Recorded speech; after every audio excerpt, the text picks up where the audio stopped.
আমাদের এবারের বিষয় ভাবনা পুনর্জন্ম, মরণোত্তর চক্ষুদানে পুনর্জন্ম অন্ধজনের, এটাই হচ্ছে মূল বিষয় ভাবনা। আমরা ভেবেছি যে যারা অন্ধ মানুষ, যাদের কাছে এই পৃথিবীর আলো এসে পৌঁছায় না, তারা চিরকাল তারা বুঝতে পারে না কখন দিন কখন রাত। যখন তারা ঘুমায় তখন তাদের কাছে রাত, আর যখন তারা জেগে থাকে তখন তাদের কাছে মনে হয় দিন। এই যে ভাবনা, তাদের কাছে এই পৃথিবীর এত সুন্দর, এত সৌন্দর্য, এত মনোরম পরিবেশ তাদের কাছে যেন ম্লান হয়ে যায়, অন্ধকারে থেকে যায়। সেই অন্ধ মানুষদের কাছে আমরা দৃষ্টিশক্তি ফিরিয়ে দেওয়ার একটা আহ্বান নিয়ে এসেছি এইবারে পুজোর ভাবনা থেকে।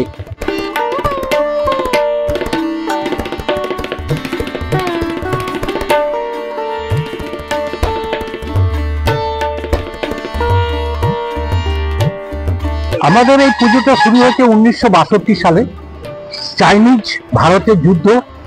সেই যুদ্ধের পরিপ্রেক্ষিতে আমরা তখন মনে করেছিলাম চাইনিজরা দানব, আমরা হচ্ছে দেবতা। আমাদের এই অসুর দমনের জন্য আমরা এই পুজোটাকে শুরু করেছিলাম।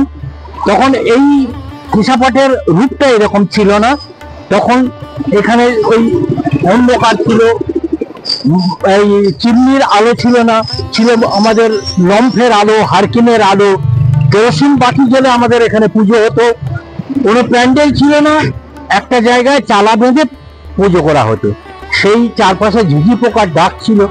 সেই অবস্থা থেকে আমরা আস্তে আস্তে আস্তে আস্তে উত্তীর্ণ হতে হতে আজকে এই অবস্থায় এসে আমরা পৌঁছেছি। আমার নাম নিতাই মাইতি।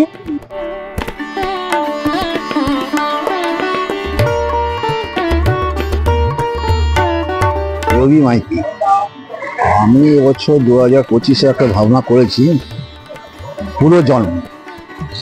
মানে মানুষ মারা যাওয়ার পর আমাদের যে চোখে নষ্ট করে দিচ্ছে, অন্যদের দান করার জন্য আমার আহ্বান।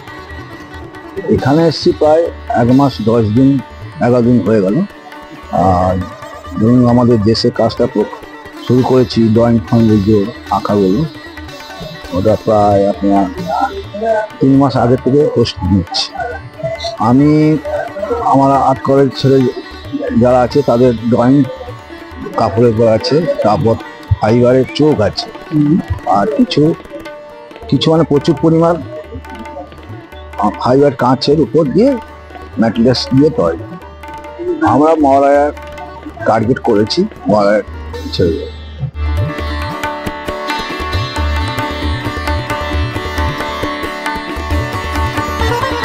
এই বছরে আমাদের টিম রয়েছে পুনর্জন্ম, যেটা আমাদের চোখের আলো যে আমরা মণ্ডপ সাজাচ্ছি, তাতে আমাদের কি একটা অন্ধজন মানুষ যে প্রকৃতির আলো বা পৃথিবীর আলো দেখতে পায় না, তার পূর্বে যে মানুষগুলো মারা যাবে তাদের যদি সে চক্ষুদানের মাধ্যমে তাদেরকে যে পৃথিবীর আলো বা প্রকৃতির আলোর মাধ্যমে তাদের পুনর্জন্ম দেওয়া যায়, সেটাই আমাদের মেন এবারে ভাবনা।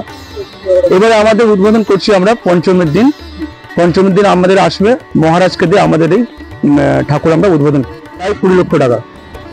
আমাদের 19 তারিখ রয়েছে স্বাস্থ্য শিবির এবং 20 তারিখ রয়েছে ব্লাড ডোনেশন।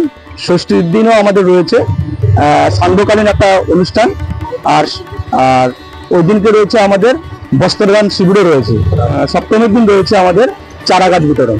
এলাকাটায় বার্তার মাধ্যমে আমি পশ্চিমবঙ্গবাসী বা জেলারবাসী, সমস্ত জেলারবাসীকে আমন্ত্রণ জানাতে চাই, কৃষাপাঠ সার্বজনীন দুর্গোৎসবে সবার আমন্ত্রণ, সবাই আসুক।